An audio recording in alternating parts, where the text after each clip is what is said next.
snijdt man elkaar tegenwoordig in de berm als men elkaar iets te vertellen heeft? Waarom wantrouwen jullie me zo? Heus, Marlene is verpleegster. Het is fantastisch wat ze dat doet tussen die Bedouinen.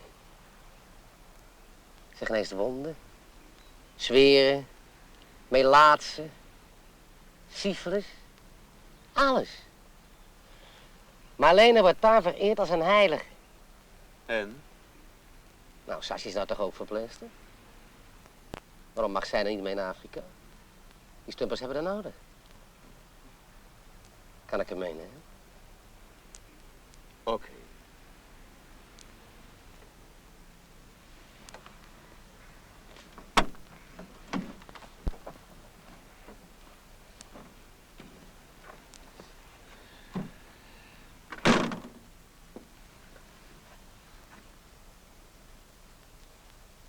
Oké.